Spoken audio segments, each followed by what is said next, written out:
komunikasi, menjalin koneksi, membangun kolaborasi, dan menata situasi. Jujur, mereka hebat, bersamamu lengkap hebat. Jujur, mereka hebat. Jujur, silahkan ku ingat. Ada tikus mencari makan. Tikus bertengkar dengan keras. Salam manis saya ucapkan sebagai salam pembuka acara. Assalamualaikum warahmatullahi wabarakatuh.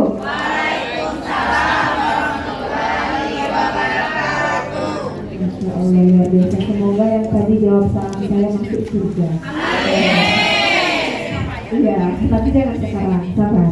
Oke Bapak Ibu, sebelumnya terima kasih saya ucapkan kepada Bapak Kepala Sekolah, para wakaf, Bapak Ibu guru sekalian, Bapak Ibu guru hebat yang sudah hadir pada hari ini dalam rangka berbagi praktik baik implementasi 7 jurus BK hebat. Jadi Bapak Ibu izin sebelum saya menyampaikan materi, dari awal saya sebutkan bahwa saya di sini tidak bermaksud menggurui Bapak Ibu semua, hanya saya dan Ibu Fitri di sini kami ditugaskan untuk berbagi pengalaman atau praktik baik yang sudah kami dapatkan ketika kemarin kami mengikuti pengembangan kompetensi guru BK calon fasilitator daerah Kabupaten di Jambi, dan kami diminta untuk berbagi praktik baik itu kepada rekan sejawat di instansi kami bertugas masing-masing. Jadi sebelum kita mulai Bapak Ibu, saya mungkin akan memberikan sedikit gambaran kenapa pada akhirnya tercipta atau hadirlah 7 jurus BK hebat ini. Nah Bapak Ibu, di layar sudah ditampilkan bahwa ada sebuah kata-kata dari Ki Hajar Dewantara. Dia mengatakan bahwa kalau ingin melihat seperti apa masa depan sebuah bangsa, lihatlah apa yang terjadi di ruang-ruang kelasnya hari ini. Nah, ini kata Ki Hajar Dewantara Bapak Ibu. Gitu. Ya, ruang kelas seperti apa yang diinginkan? Ruang kelas yang aman, nyaman, dan menggembirakan. Sekarang pertanyaannya, kira-kira di ruang kelas Bapak Ibu semua saat ini itu sudah ada nggak aman, nyaman, dan menyenangkannya? Ada Bapak Ibu? Ada, harus ada ya, walaupun kadang-kadang ada yang nggak ada nih. Iya. Jadi ruang kelas yang aman, nyaman, dan menyenangkan atau menggembirakan. Nah seperti tadi yang dijingle jurus BK hebat tadi. Nah, tapi Bapak Ibu pada yang pertama tadi apa Bapak Ibu yang ini, yang belakang ini, kenali potensi. Nah, kenali potensi. Kemudian yang kedua tadi gini apa Bapak Ibu? Kelola emosi. Oke. Tadi yang gini, yang ketiga Bapak Ibu, tumbuhkan resiliensi. Kemudian yang tadi yang begini, jaga konsistensi. Terus yang begini Bapak Ibu, jalin koneksi. Yang begini tadi, bangun kolaborasi. Dan yang terakhir, menata situasi. Nah Bapak Ibu, oke. Jadi ada 7 jurus BK hebat. Nah tadi sebenarnya sama yang dibilang oleh Bapak Kepala Sekolah bahwa sebenarnya ini sudah kita lakukan, tetapi ini hanya diruali tadi. Jadi artinya tugas kita di sekolah nggak hanya ngajar nih sekarang, tetapi kita punya anak yang memang sudah dibagikan kemarin yang mungkin satu orang ada 18 atau 19 itu yang kita harus dampingi tidak hanya secara akademik tetapi secara karakternya dari awal dia masuk sampai juga dia lulus gitu. Nah jadi ada 7 jurus BK hebat. Nah pada hari ini Bapak Ibu kami tidak membahas 7-7-nya Bapak Ibu ya, karena di berbagi praktik baik ini kami hanya menyampaikan pengalaman atau praktik baik yang kami dapatkan karena 2 minggu kemarin kami sudah mengimplementasikannya kepada siswa ya Bapak Ibu. Nah nanti izin Bapak, jadi ini kami belum diseminasi karena di sini posisinya kami masih calon fasilitator daerah. Nah andai kata nanti ini sebagai tugas terakhir, kalau kami lulus, kami dapat sertifikat dan kami menjadi fasilitator daerah Kabupaten Merangin, kami ditugaskan untuk mengimplementasikan 7 jurus BK hebat ini. Di Merangin itu ada 27 orang Bapak Ibu yang kemarin terundang ke Jambi, dan 27 orang inilah yang akan mengimbaskan ke seluruh guru yang ada di Kabupaten Merangin, Bapak Ibu. Nah, jadi mohon doa dan dukungannya Bapak Ibu juga supaya nanti kami lulus gitu. Nah, jadi hari ini kami tidak membahas 7 jurus, hanya secara gambaran umumnya saja. Nanti kami membahas 3 jurus yang sudah kami implementasikan kepada siswa. Nah, di jurus pertama Bapak Ibu, jurus kenali potensi.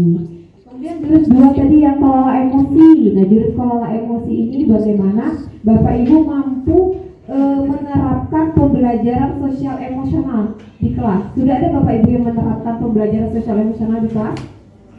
Sejauh ini? Sudah ada Bapak Ibu? Mungkin dimasukkan ke dalam RPP-nya belum ya? Atau misalnya gini, saya tanya deh sedikit. Ada nggak Bapak Ibu yang awal ketika memulai pembelajaran itu menanyakan bagaimana kondisi hati siswa? Gimana emosinya hari ini? Gimana Bapak? Ada ya Bapak Ibu. Nah, itu sebenarnya sudah salah satu melaksanakan 7 jurus BKM kan, itu jurus 2 berarti Bapak Ibu laksanakan. Gitu, ya kan? Kita tahu sebelum kita mulai pelajaran, kita tahu kita bagaimana emosi siswa kita hari ini, senangkah? Karena kita guru aja pasti tiap hari beda-beda emosinya Bapak Ibu ya, apalagi siswa gitu. Jadi bagaimana kita mampu membuat suasana kelas itu menjadi tenang dengan walaupun berbagai macam emosi siswa. Nah, yang ketiga itu tumbuhkan resiliensi. Gini tadi Bapak Ibu ya. Nah, tumbuhkan, Bapak Ibu pernah dengar kata resiliensi?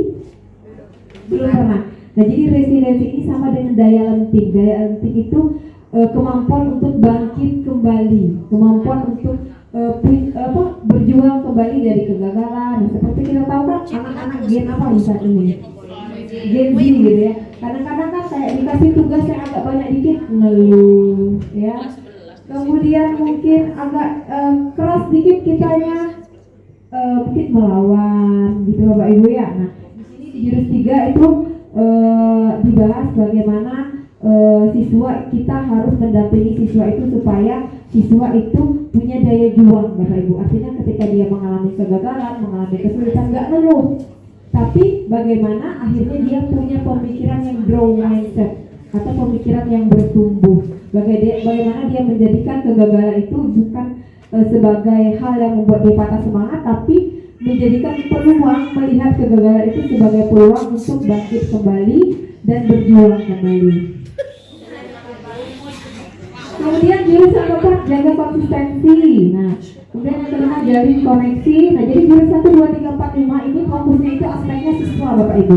Tapi kalau jurus yang ke-6 dan ke-7 bangun kolaborasi dan juga menata situasi itu kepada sistem. Karena tadi seperti yang Bapak Kepala Sekolah bilang, membangun kolaborasi sebenarnya kita sudah melaksanakan Bapak Ibu. Bangun kolaborasi itu bagaimana wali kelas berkolaborasi dengan guru mata pelajaran mengenai siswa, kemudian nanti wali kelas berkoordinasi dengan BK dengan wakil kesiswaan, nanti mungkin dari wakil kesiswaan ke wakil yang lainnya, baru ke kepala sekolah. Nah, itu sebenarnya sudah termasuk ke kolaborasi Bapak Ibu. Namun di jurus bangun kolaborasi ini juga ditekankan bahwa permasalahan itu ada tahapan-tahapannya. Kemudian kolaborasi itu tidak hanya dengan kita yang ada di dalam lingkungan sekolah ini, tetapi misalnya kita berkolaborasi dengan, contoh kemarin kita berkolaborasi dengan orang dari kepolisian, bahas masalah judi online, itu termasuk kolaborasi Bapak Ibu. Kemudian misalnya kita berkolaborasi dengan orang puskesmas untuk masalah kesehatan, nah itu juga termasuk kolaborasi. Nah, itu yang dibahas di jurus 6 bangun kolaborasi. Kemudian yang jurus 7 menata situasi itu bagaimana itu lebih kepada sarana prasarana, kemudian suasana sekolah, kelas, sehingga menciptakan suasana kelas yang aman, nyaman, dan menggembirakan. Oke. Itu secara umum Bapak Ibu. Nah, di sini Bapak Ibu kemarin ketika kami melakukan pelaksanaan pelatihan itu 7 jurus yang kami pelajari itu menggunakan pendekatan pembelajaran ARKA. Bapak Ibu pernah dengar pembelajaran ARKA? Belum pernah dengar. Nah, pembelajaran ARKA ini sama dengan pembelajaran experiential learning atau berdasarkan pengalaman. Nah, ini didasarkan pada cara kerja otak kita belajar. Nah, ARKA ini A-nya itu aktivitas, R-nya itu refleksi, kemudian K-nya konsep, kemudian yang terakhir A-nya itu aplikasi. Jadi ini model pembelajaran yang dilaksanakan oleh 7 jurus BK Hebat itu, yang ini mungkin nanti bisa Bapak Ibu adaptasi ke dalam strategi pembelajaran atau RPP yang Bapak Ibu semua buat. Nanti Bu Fitri, nah di sini penjelasannya Bapak Ibu. Jadi aktivitas, nah Pada aktivitas ini Bapak Ibu, di awal pembelajaran itu murid diajak untuk beraktivitas terlebih dahulu, baik itu secara individu maupun secara kelompok. Misalnya, nah ini tadi yang saya sampaikan bahwa kami di sini tidak membahas semua jurus, tapi hanya 3 jurus dari 7 jurus gerakan hebat. Yang pertama itu kenali potensi, yang kedua jaga konsistensi, kemudian yang ketiga ada tumbuhkan resiliensi. Jadi 3 jurus ini yang jurus kenali potensi ini di kelas 10G Bapak Ibu. Nah, alasan saya pertama, aktivitasnya sehingga saya mengajak siswa melaksanakan asesmen melalui aplikasi Aku Pintar. Nah, di situ Bapak Ibu ada 30 pertanyaan di aplikasi itu, 30 pertanyaan siswa menjawab. Saya menekankan siswa untuk jujur dan berdasarkan kondisinya masing-masing. Kemudian 18 orang siswa itu memiliki gaya belajar visual. Nah, Bapak Ibu di sini ada yang mengajar kelas 10G, ada Bapak Ibu ya. Nah, jadi di 10G itu Bapak Ibu 18 orang siswa memiliki gaya belajar visual gitu. Artinya dia belajarnya lewat melihat gitu Bapak Ibu ya. Terus 4 orang siswa memiliki gaya belajar auditori dan 10 orang siswa memiliki gaya belajar kinestetik dan 4 orang siswa memiliki gaya belajar kombinasi. Artinya ada persentase yang sama gitu Bapak Ibu. Kemudian masing-masing siswa telah mengetahui dan memvalidasi tipe gaya belajar yang dominan pada dirinya dan membuat strategi belajar yang tepat. Nah, itu hasil yang saya dapatkan dari pengimplementasian jurus 1 kenali potensi dan asesmen gaya belajar di kelas 10G Bapak Ibu. Nah, ini Bapak Ibu contohnya yang seperti saya bilang tadi Bapak Ibu ya. Nah, di situ kan langsung terlihat dia Bapak Ibu kalau dia visual berapa persen, nah dia jelas persentasenya lebih hitam gitu. Nah, itu yang visual, ini yang kinestetik, ini yang auditori visual. Jadi langsung ada penjelasannya kalau di aplikasi yang pintar itu Bapak Ibu. Langsung ada penjelasannya contoh bagaimana. Nah, ini yang aplikasinya Bapak Ibu yang saya katakan tadi bahwa saya meminta siswa untuk secara berkelompok mengelompokkan gaya belajar. Nah, ini jadi ada. Nah, ini dokumen. Nah, itu tadi yang jurus 1 kenali potensi. Terus Bapak Ibu, saya lanjutkan. Masih Bapak Ibu? Halo. Halo. Oke. Nanti kita ada sesi tanya jawab Bapak Ibu. Jadi mohon sedikit perhatiannya dulu. Jadi tadi sudah 1 jurus ya Bapak Ibu yang saya laksanakan. Lanjut, ini saya laksanakan lagi jurus keempat, itu jaga konsistensi. Pada jurus keempat jaga konsistensi ini, sasaran saya yaitu kelas 12. Nah, memang di sini saya melaksanakannya itu di kelas tidak hanya di kelas yang saya ambil dokumentasi itu di kelas 12C, tapi saya melaksanakannya di kelas 12A, 12B, 12C dan selebihnya itu paksaan. Kenapa saya bilang gitu? Kemarin ada saya tanya Bapak Ibu, itu keempat kelas saya tanya begini. Nah, kamu ketika kamu tidak memakai make up ke sekolah kemarin ini selama berapa minggu, itu atas dasar kesadaran atau paksaan? Semuanya menjawab paksaan Bu. Nah, hasilnya Bapak Ibu dari implementasi yang saya lakukan jurus jaga konsistensi keempat kelas itu, masing-masing siswa yang pertama telah memiliki jadwal belajar rutin. Kemudian yang kedua, dari beberapa siswa yang saya tanya, mereka mengaku ternyata sekarang agak lebih percaya diri dan termotivasi dalam menghadapi TK, karena memang tiap malam mereka ya nggak tahu ini benar apa ini enggak sih. Nah, ini Bapak Ibu contoh dari jadwal persiapan belajar siswa di situ sebelah itu yang jadi saya ajak mereka tuh untuk belajar dari Senin sampai Minggu. Jadi nggak cuma Senin sampai Jumat, Senin sampai Minggu semuanya belajar. Tapi di situ Sabtu sama Minggu juga tidak terlaksana. Cuman Sabtu Minggu itu di sana saya saya ajak. Nah, ini Bapak Ibu, ini pelaksanaan di kelas 12C ya Bapak Ibu. Alhamdulillah semua mereka sudah membuat jadwal, tapi untuk pelaksanaan mungkin seringkas mungkin kita kasih masukan ke anak tentang yang pertama tentunya bagaimana bisa anak itu belajar setiap hari dengan kesadaran sendiri, yaitu tentunya itu setiap kita berkewajiban, misalnya mah aku misalnya kan, atau kekurangan yang lain lah, dia harus pagi-pagi dia tidak bisa sarapan pagi di rumahnya, dia harus karena cukup jam, berarti kan harus di waktu kita ngajar gitu kan.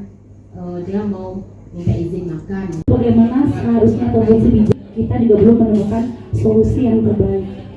Makanya hingga hari ini pun anak tersebut kalau berbicara kesadaran ini, kita tahu bahwasannya nggak tahu lah apakah ini mungkin efek pandemi atau seperti apa. Tapi saya lihat memang kesadaran anak zaman sekarang Gen Z. Kita mengatakan atau kita buat peraturan ujian boleh nyontek seperti itu. Nah kalau kita sepakat ujian tidak boleh nyontek, maka semua siswa kita memang tidak boleh difasilitasi untuk mencontek. Bahkan ada beberapa peristiwa yang kadang-kadang image pengawas itu mengatakan sudahlah gitu kan, biar saja siswa kita duduk aja lihat pas ngawas ujian gitu kan.